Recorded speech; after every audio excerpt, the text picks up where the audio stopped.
How many times have I told people to be proud of their children? How many times have I told you that adults don't lie?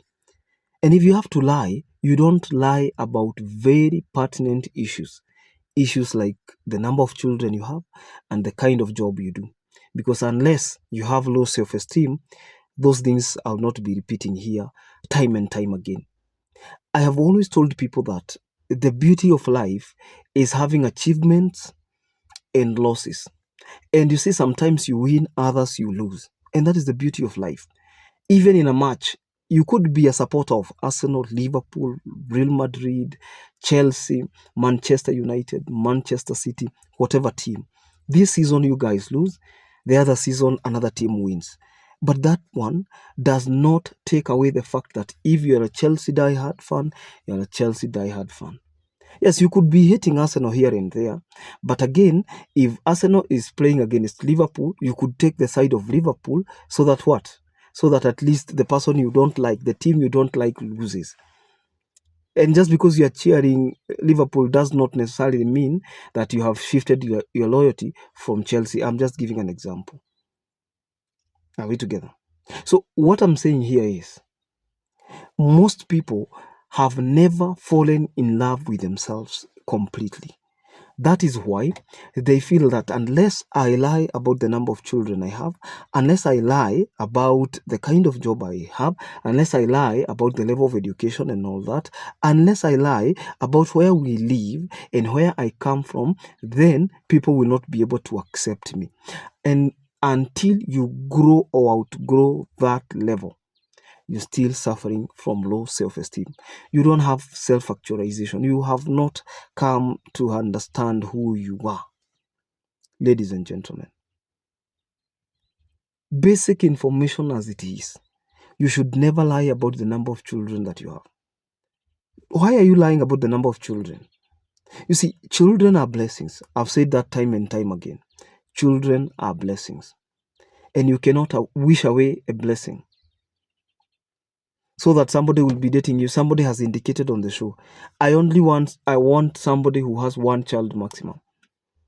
Au unampigia simu, I only have one child na uko na watatu.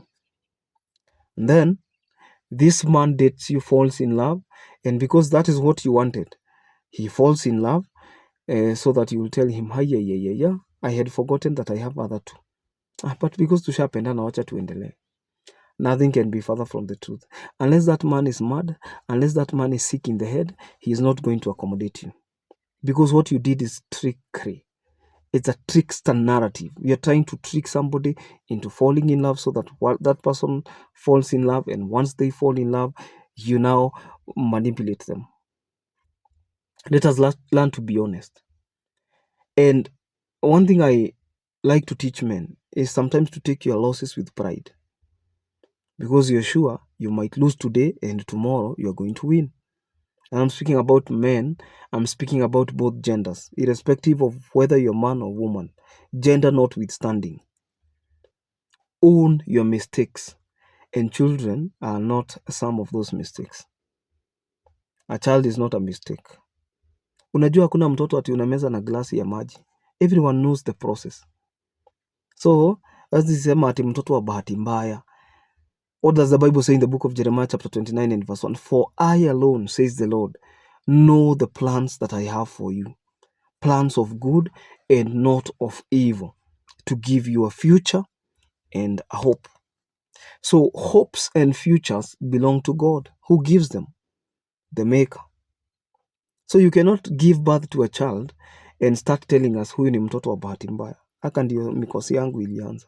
Haka hivi ndio mikosi yangu. Let us be serious. You know? And at the end of the day, one thing leads to another. At the end of the day, you sit down and ask yourself, if this man rejects me, if this woman rejects me because I have children, will it be the end of the world?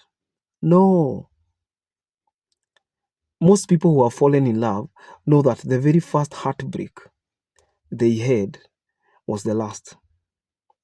And chances are high that if you're a divorcee here watching me, if you're separated here, you have been destroyed beyond what we call repair. You are destroyed in such a way that hakuna kitu ingine ati mapenzi inaweza kukuhata. Now the next relationship you enter with logic. But most of you insist on making the same mistakes. Wewe hukuona video niliweka hapo, kijana analia, I think aligongewa or something, or he was even, I think that young man was betrayed by a lover, or he was dumped. Alikuwa analia mpaka makamasi inatoka, you see. Can't believe it. But let me tell you, once that young man overcomes that heartbreak, you are looking at a beast. He will never cry again. Once that man overcomes that heartbreak, that betrayal, whatever it is, ati hivyo analia mpaka mapua inatoa balloons na bubbles. And you know, he was taking a selfie video and he was now crying. He can't believe it. He thought the world is coming to an end. Probably where he is right now, he already moved on. He looks at himself as like, what was I crying about? He looks at himself as he's like, naweza jigonga ama nigongesha hii kichwa kwa ukuta kidogo nipate adabu. You know? Same case with women. If you have been betrayed at some point, if you have been dumped at some point, that point became the last point. Otherwise, you will never experience such, and that thing is hurtful.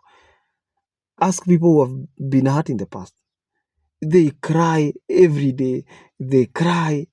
Some of them want even to commit suicide, but after that, wanapata akili vibaya sana. It's a blessing in disguise. Yeah, it is what it is. And now, why should you lie, knowing very well that probably the person who impregnated you, whether they died, you cried. Whether that person refused responsibility, you cried. Whether that person just dumped you for another person or tricked you, or you were raped, whatever happened for that child to come was a heartbreak if you are raising them alone. Are you getting the point? Maybe it's a relationship that went wrong. So what are you fearing? That if I tell this person the truth, ataenda. Siaende. Enda. Go. If you don't want children, what can I do? And I see sometimes people trying to negotiate desire. Oh, ungenichukua, watoto watatu si wengi, watoto wawi. If he doesn't want to stay, just go. The same case with women. There was a guy who sent his children to shags. Ati yule madam mimi nimeoa jenga ni mrembo sana. Ungemuona, that's why ananiambia hataki kuconfusiwa na watoto wa wenyewe. So anasema ndio akuje, I have to send mine shags. Na juu madhe hayuko busy nikawatuma. That man needs to be beaten by people who know how to pump sense. Because that is not even simping. That is sickness. No, look at it. Come to think of it. How do you send your children to shags from a home you have built, not even renting, from a home you have built, to go and bring a woman who has children? And that woman is not coming alone. She is coming with children. And what is the excuse? That this woman cannot be comfortable raising somebody's children. And because you are cuckold, so you are going to take that child, you are going to take those children and chase away yours. Tunasemaga mjinga kama nani? I'll see you in the next video.